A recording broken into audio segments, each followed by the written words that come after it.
इतिहास के जानकारों, इतिहास के श्रोताओं, इतिहास के रुचिकरों का मैं इतिहास की सहायक आचार्य सीमाचरण राजकीय महाविद्यालय सुमेरपुर के यूट्यूब चैनल पर स्वागत करती हूँ।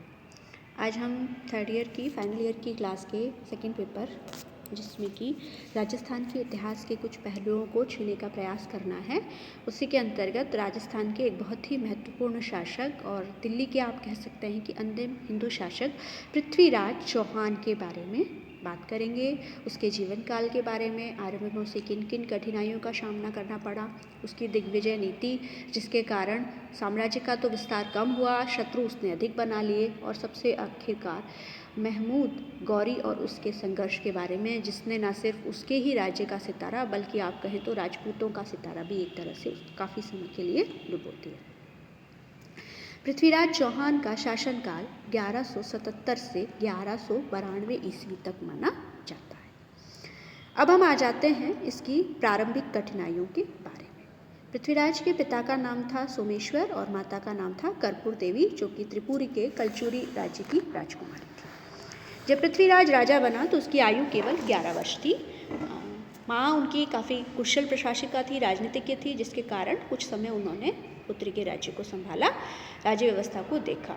ये जो अधिकारी थे, इनमें कदमवास, जिसे कैमास या कैलाश भी कहा जाता था, मुख्यमंत्री हैं। इसके अलावा और भी कुछ अधिकारी थे। भुवनमल जो कर्पूर देवी का संबंधी था, वो अधिकारी था। ये सारे इनके अधिकारी जो थे वो इन्होंने श्रद्धा से, कर्पूर देवी ने इनको काफ़ी राज्य कार्य में इस्तेमाल किया और अपनी दक्षता का शासन करने की जो है वो प्रतीत किया। उसके बाद में संरक्षण समय में ज़्यादातर नहीं रह सका और साल भर के अंदर अंदर पृथ्वीराज ने सारा कामकाज अपने हाथ में ले लिया। उसकी महत्वाकांक्षा और कार्य संचालन की क्षमता हो सकता है उसमें पैदा हो गई हो, लेकिन कुछ अधिक जो इतिहासकार हैं वो कहते हैं कि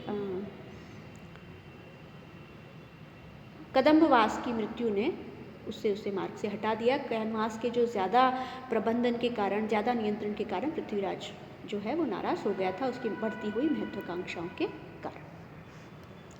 अब उसकी जो प्रारंभिक कठिनाइयाँ थी उनमें एक तो थी कि विग्रहराज चतुर्थ का पुत्र था एक नागार्जुन, जो कि पृथ्वीराज का चाचा लगता था। उसने जो है अभी तक पृथ्वीराज को अपना शासक नहीं माना था और पृथ्वीराज उस समय अल्पवयस्क भी था, तो उत्तेजित करने का साधन बन गया। शीघ्र ही उसके चाचा जो थे अपर गांगे, इन्होंने भी विद्रोह का झंडा उठा लिया। उसकी हत्या कर दी गई, लेकिन फिर भी विद्रोही दल शांत नहीं हुए। अपर गांगे का छोटा भाई नागार्जुन ये विद्रोह उसने जारी रखा। उसने अपनी शक्ति को बढ़ाने के लिए गुड़गांव का जो इलाका है आधुनिक हरियाणा में, उस पर कब्जा स्थापित कर लिया। पृथ्वीराज ने एक सेना भेजी जिसने उसे दबाया। नागार्जुन तो गुड़गांव से निकल गया, लेकिन उसका परिवार जो है वो बंदी बना लिया गया। देवभट्ट नामक सेनाध्यक्ष ने कुछ समय तक गुड़गांव की रक्षा का प्रयत्न किया, लेकिन आखिरकार पूरे शत्रु दल के सैनिक एक एक करके मारे गए। कुछ शत्रुओं को अजमेर ला करके मारा गया। उसके जो कटी हुई गर्दनें थी वो प्राचीर और फाटकों पर लगा दी गई, जिससे भविष्य में अगर कोई शत्रुता मोल लेता है तो उसके परिणामों के प्रति वो जानकार पहले से रह चुके। नागार्जुन शायद वहाँ से भाग गया युद्ध स्थल से और किसी राजपूत शासक के दरबार में रहा, वहाँ उसकी मृत्यु हो गई। क्योंकि इसके बाद में हम नागार्जुन का विवरण कहीं भी नहीं पाते हैं, तो इसके कारण हम निश्चित रूप से नागार्जुन का क्या हुआ कुछ भी नहीं कह सकते। दूसरी जो समस्या आई वो थी भंडानकों के द्वारा। 1182 के विरुद्ध भंडानक जो लोग थे उन्होंने उपद्रव शुरू कर दिया और राज्य के उत्तरी भाग की सीमा को उन्होंने काफ़ी कुछ विद्रोह की ज्वालाओं में ले लिया। भंडानक सतलज प्रांत की एक जाति थी जो गुड़गांव और हिसार के जिलों के आसपास बढ़ गई थी। ये मथुरा, भरतपुर और अलवर के आसपास अपना प्रभुत्व बढ़ाती चली जा रही थी। विग्रहराज चतुर्थ के समय इन्हें हारा तो दिया गया था, लेकिन पूरी तरह से ये दबे नहीं थे, अधीन नहीं हुए थे। पृथ्वीराज जो एक तरफ तो अपनी दिग्विजय की नीति बना रहा था, ऐसे में जब देखा कि अपने ही राज्य में भंडानक जो है अस्थिरता पैदा कर रहे हैं, तो उन्होंने उनकी शक्ति को समाप्त करने की योजना बनाई। जगह जगह इनकी बस्तियों को घेरा गया, उन्हें आत्मसमर्पण करने के लिए बाध्य किया गया और आखिरकार वो छोड़ करके उत्तर प्रदेश की तरफ चले गए। इन जो पृथ्वीराज की जो आंतरिक समस्याओं से निपटने का उसने प्रयास किया, ये एक बहुत अधिक महत्वपूर्ण बात है। ना सिर्फ उसने अपने खुद के परिवार के विद्रोह का दमन किया, जिसके कारण वो राज्य का निर्विवाद अधिकारी बन गया, बल्कि आंतरिक जो विद्रोह थे उनको भी उसने खत्म किया। भंडानकों को परास्त करने के लिए दो धुरी थी, एक तो अजमेर और एक थी दिल्ली। इस प्रदेश की विजय ने उसके राज्य का विस्तार किया और आगे के उसके भावी विजय अभियान को जो है वो जारी रखने का एक तरह से उद्घोष भी कर दिया। यहाँ इन दोनों भंडानकों और नागार्जुन की समस्याओं से निपटने के कारण पृथ्वीराज के भुजबल का पता सभी को लग चुका था। उसकी भविष्य की युद्ध योजनाओं में ये जो सैनिक जातियों का इसने दमन किया भंडानकों का, ये बहुत लाभप्रद सिद्ध हुआ। अब हम आ जाते हैं पृथ्वीराज के पड़ोसी देशों से संबंध और उसकी दिग्विजय की नीति के बारे में। शुरुआत में जो पृथ्वीराज ने विजय प्राप्त की, उसके कारण उसके हौसले बढ़ गए और उसका जो दिग्विजय का अभियान था उसके रास्ते भी उसके लिए खुल गए। इस अभियान में सबसे पहले उसका मुकाबला हुआ महोबा से। भंडानकों की विजय के बाद इस पृथ्वीराज का राज्य जो है चंदेलों की सीमा से मिला लिया गया। इस चंदेल राज्य की सीमा में बुंदेलखंड, जैजाक भुक्ति, महोबा आदि सम्मिलित थे।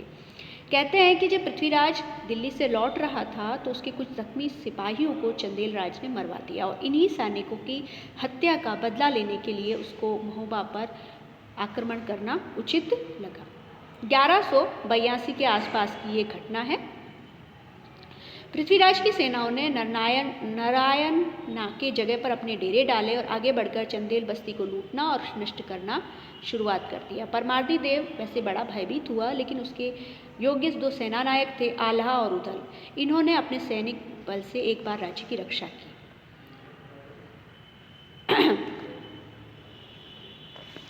लेकिन आल्हा और उदल की देशभक्ति काम नहीं आई और दोनों जो है मृत्यु को प्राप्त हो गए, शहीद हो गए, वीर गति को प्राप्त हो गए और पृथ्वीराज की अधीनता जो है महोबा में मान ली गई और पृथ्वीराज ने अपने एक विजयी सामंत पंजुन राय को महोबा का अधिकारी नियुक्त किया। वैसे तो पृथ्वीराज की महोबा विजय इतनी महत्वपूर्ण नहीं है, उसने राज्य का विस्तार तो कम किया, हाँ अपने एक पड़ोसी को अपना शत्रु हमेशा के लिए बना लिया गया। यहाँ चंदेलों की प्रतिष्ठा नष्ट हो गई, लेकिन इसकी विजय का कोई लाभ पृथ्वीराज को ज़्यादा नहीं मिला। हाँ इतना ज़रूर कहना चाहेंगे कि आज भी आप महोबा जाएं तो आल्हा और उदल जो हैं वहाँ के लोकगीतों के प्रमुख नायक बनकर के सामने आते हैं। इस वजह से आर्थिक दृष्टि से कोई लाभ नहीं हुआ। हाँ ये ज़रूर हो गया कि चंदेल जो है उनके परमानेंट स्थायी शत्रुओं में शामिल हो गए। अब अगली जो है, गुजरात में चालुक्य वंश का शासन था जब अजमेर में चौहान वंश शक्तिशाली था। तो इनका वैमनस्य तो वैसे भी बहुत पुराना था, लेकिन पृथ्वीराज के पिता के समय थोड़े टाइम के लिए मधुर संबंध में कन्वर्ट हो गया था। अब इस वैमनस्य के पीछे कथाएं खूब सारी है। पृथ्वीराज रासों का लेखक लिखता है कि पृथ्वीराज जो है उसने जो है आबू की परमार शासक की पुत्री इच्छिनी से विवाह किया, जिसके कारण भीमदेव सेकंड जो गुजरात का शासक था चालुक्य वंशी, वो भी शासन इससे विवाह करना चाहता था इच्छिनी, इसके कारण कहते हैं।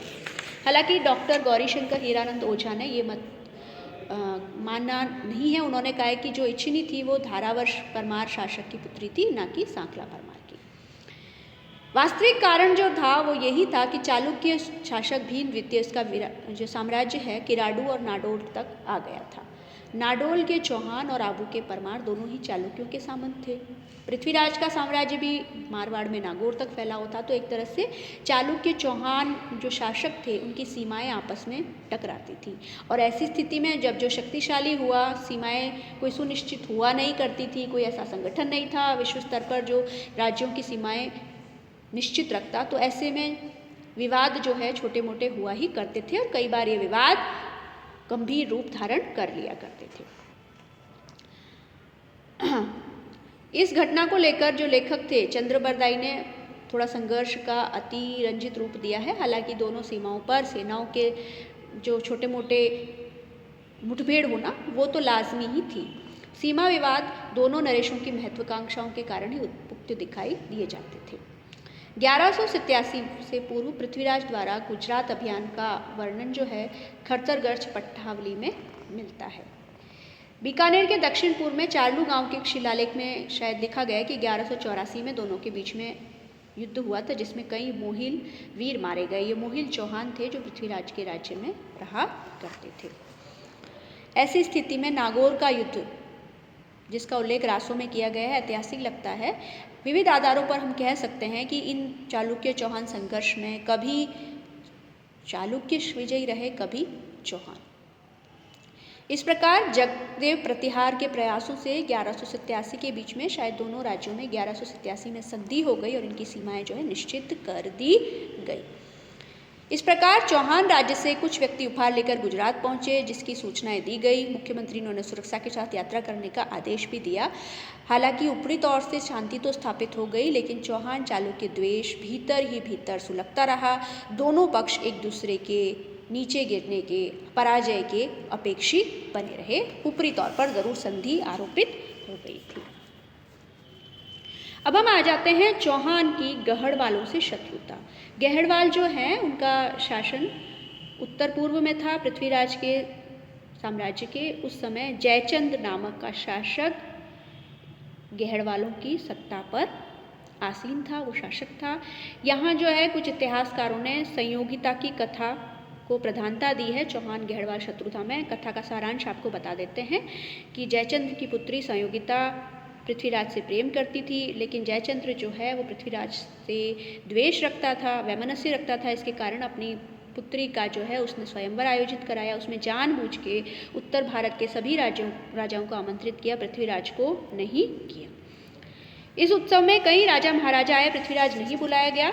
इतने से ही जयचंद संतुष्ट नहीं थे। पृथ्वीराज को ज़्यादा अपमानित करने के लिए कहा जाता है कि उसने एक लोहे की मूर्ति जो है अपने द्वारपाल की जगह खड़ी कर दी। जब स्वयंवर का समय आया तो सभी राजे महाराजे इस प्रतीक्षा में थे कि संयोगिता किसे अपना वर चुनती है, लेकिन संयोगिता ने आगे जाकर पृथ्वीराज की मूर्ति के गले में वरमाला डाल दी। और कहते हैं कि इसी समय पृथ्वीराज, जो कि इसी अवसर की तलाश में था, शायद उसे इशारा मिल गया था, संयोगिता को अपने साथ लेकर के चला गया।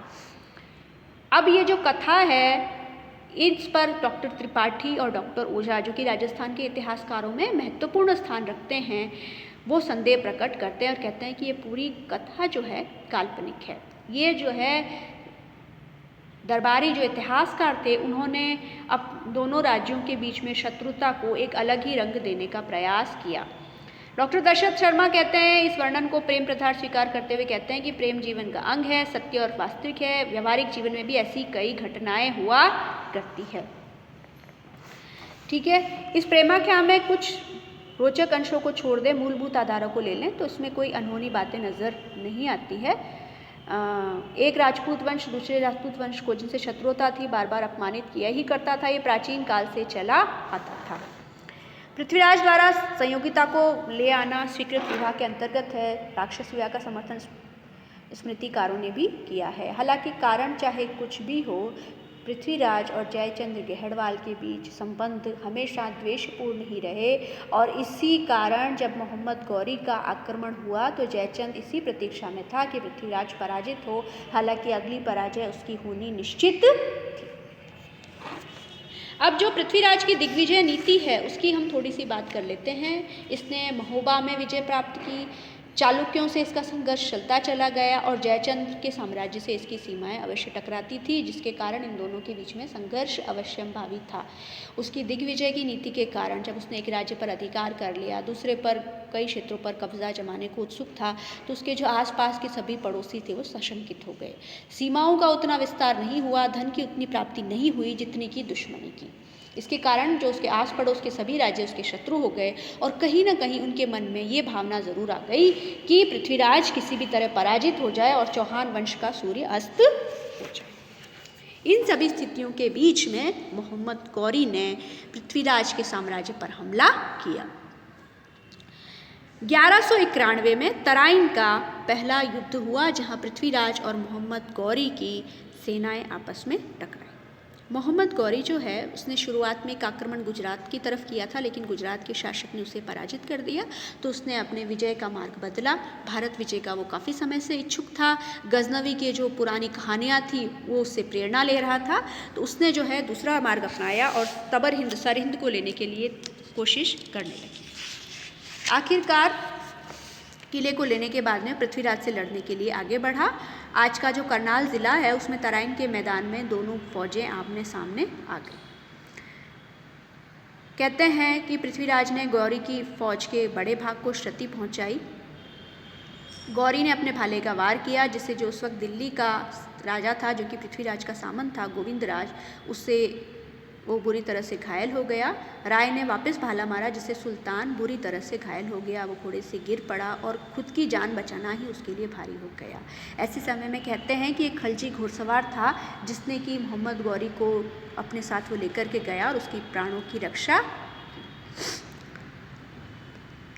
और यहाँ जो है तुर्क सेना भाग करके चली गई। पृथ्वीराज के बारे में कहा जाता है कि ये उसकी जो है रण कौशल का नमूना नहीं है कि भागती हुई सेना का उसने पीछा नहीं किया।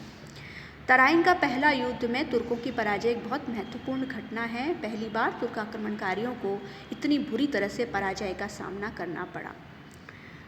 लेकिन इस पराजय से, जहाँ पृथ्वीराज के बारे में कहा जाता है कि उसने संयोगिता से विवाह कर लिया और वो आमोद प्रमोद में व्यस्त रहा, वहीं गौरी इस पराजय और इस अपमान का बदला लेने के लिए अपनी सेनाओं को दुगने जोश के साथ इकट्ठा करने लगा और वर्ष भर के भीतर ही तराइन के मैदान में वो पृथ्वीराज को चुनौती देने के लिए वापस से उपस्थित हो गया।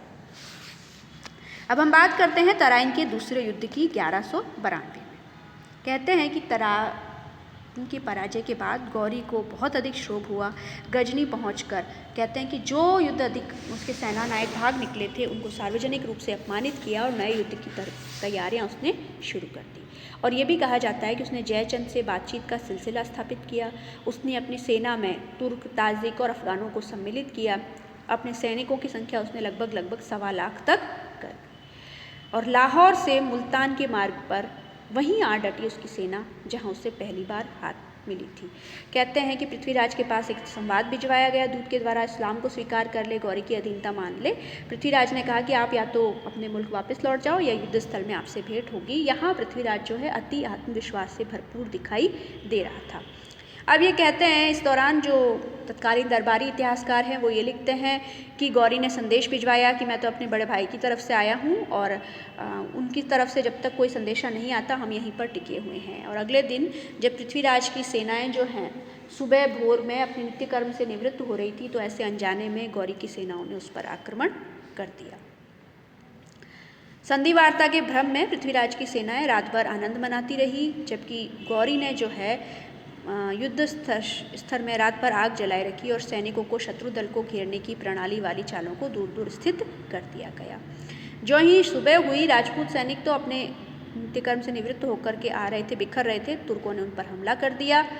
चारों ओर भगदड़ मच गई। पृथ्वीराज कहते हैं कि हाथी पर चढ़कर युद्ध में लड़ने वाला था, घोड़े पर बैठकर मैदान से भाग खड़ा हुआ। युद्ध के परिणाम स्पष्ट थे। तुर्कों ने वो गलती नहीं की जो राजपूतों ने की थी, भागती हुई सेना का पीछा किया और उन्हें बिखेर दिया। अब जो है हांसी, सिरसा, समाना, कोहराम, अजमेर, दिल्ली, इन सभी उत्तरी भारत के प्रमुख क्षेत्रों पर तुर्कों का नियंत्रण स्थापित हो गया है। पृथ्वीराज के अंत के बारे में हम अलग अलग बात सुनते हैं। पृथ्वीराज रासों में बताया गया है कि गजनी में जो है कहते थे कि पृथ्वीराज की पहले आंखें फोड़ ली गई और ये उसके बारे में उक्ति प्रचलित थी कि वो शब्द भेदी बाण चला सकता है। और शब्द भेदी बाणों का शिकारी मोहम्मद गौरी हो गया और चंद्रबरदाई भी वहाँ पहुँचा था, जिसने अपने स्वामी को जो है कविता के माध्यम से मोहम्मद गौरी का ठिकाना बताया और पृथ्वीराज ने नेत्रहीन होते हुए भी उसकी हत्या कर दी गई। जो मुस्लिम लेखक हैं हसन निज़ामी, वो कहते हैं कि पृथ्वीराज को कैद किया गया था, परंतु निज़ामी कहता है कि पृथ्वीराज सुल्तान के विरुद्ध षड्यंत्र करता हुआ पाया गया तो उसकी हत्या कर दी गई। मिनास सिराज कहता है कि वो भाग गया, उसके बाद पकड़ा गया और फिर उसका मरवाया जाना लिखता है। अब हम इन सारे इतिहासकारों को देखें तो हम कोई नतीजे पर पहुंच नहीं सकते हैं। यूफी और निज़ामी समसामयिक है, लेकिन पृथ्वीराज के अंत का पूरी तरह से विवरण नहीं देते हैं। शायद उसको कैद कर लिया गया और जब कहा गया, माना गया कि कोई षड्यंत्र वो कर रहा है, तो उसकी हत्या करा दी गई। अब पृथ्वीराज की पराजय के कारण सबसे बड़ी चीज़ तो तुर्कों के पास एक उत्कृष्ट घुड़सेना थी, अच्छे घुड़सवार थे उनके पास, उन्होंने नई नई तकनीकें सीखी थी और सबसे बड़ी चीज़ कि जहाँ पृथ्वीराज ने अपने पड़ोसियों को शत्रु बना लिया और अपनी पिछली जीत से अति आत्मविश्वास से वो लबरेज होकर के आया था, वहीं गौरी ने पराजयों से वो विचलित नहीं हुआ बल्कि दृढ़ संकल्प के साथ अपनी जो कमियां थी उनकी पूर्ति करते हुए वापस युद्ध मैदान में आकर के डट गया। अब हम पृथ्वीराज के मूल्यांकन और उसके व्यक्तित्व के बारे में बात कर लेते हैं। चाहे उसका अंत कैसा भी रहा हो, हार के कारण जो भी रहे हों, पृथ्वीराज एक वीर, साहसी और विलक्षण शासक माना जाता है। जब वो राजा बना तब से लेकर के अपने अंत तक वो युद्ध लड़ता रहा, जो कि ये बताता है कि वो अच्छा सैनिक था, अच्छा सेनाध्यक्ष था। तराइन के दूसरे विजय के अलावा ज़्यादातर युद्धों में वो विजयश्री बना रहा, जो कि इस वक्त के लिए कम गौरव की बात नहीं है। अच्छे और आत्माभिमानी गुणों के साथ साथ वो उद्यानुरागी भी था। खुद गुणी होने के साथ साथ गुणीजनों का सम्मान करता था। पृथ्वीराज विजय का लेखक जयानक, विद्यापति गौड़, वागीश्वर, जनार्दन, विश्वरूप और पृथ्वीभट्ट उसके दरबार में लेखक और कवि थे, जिनकी कृतियों ने उसको अजर अमर हमेशा हमेशा के लिए कर दिया। माना जाता है कि चंद्र बरदाई, जो कि पृथ्वीराज रासों का लेखक था, उसका आश्रित कवि था, जो कि अपनी भाषा का सबसे उत्कृष्ट लेखक था। इसके अलावा कहते हैं कि उसके दरबार में कई पंडित और विद्वान थे जो शास्त्रार्थ किया करते थे। लेकिन इन गुणों के साथ साथ हम ये भी मान सकते हैं कि वो एक अपरिपक्व सेनाध्यक्ष और अदूरदर्शी राजनीतिक दोनों था। जब वो जोश में था, कम उम्र में वो राजा बन गया और सारे विद्रोहों का और जो अपने कुल बंधु थे जिन्होंने विद्रोह का झंडा बुलंद किया था, उनको उसने परास्त कर दिया। लेकिन उसकी जो दिग्विजय की नीति थी, उसके कारण न सिर्फ महोबा बल्कि चालुक्य शासक और गहरवाल शासक सभी उसके शत्रु हो गए और वो कहीं न कहीं ये प्रयास में रहे, मन ही मन ये कामना करते रहे कि पृथ्वीराज पराजित हो जाए। और 1191 में जब तराइन के पहले युद्ध में वो जीत गया तो उसने जो है कहते हैं कि गौरी की सेना का पीछा नहीं किया और ना ही वो तराइन के दूसरे युद्ध में गौरी की चालों को समझ पाया और अपने साथ में अन्य राजपूतों को ला करके अगर वो मैदान में उस समय उपस्थित होता तो शायद पृथ्वीराज का ही नहीं बल्कि भारत का इतिहास कुछ और हो सकता था। इतना कहकर ही पृथ्वीराज के आज के वीडियो लेक्चर को हम यहीं समाप्त करते हैं। धन्यवाद।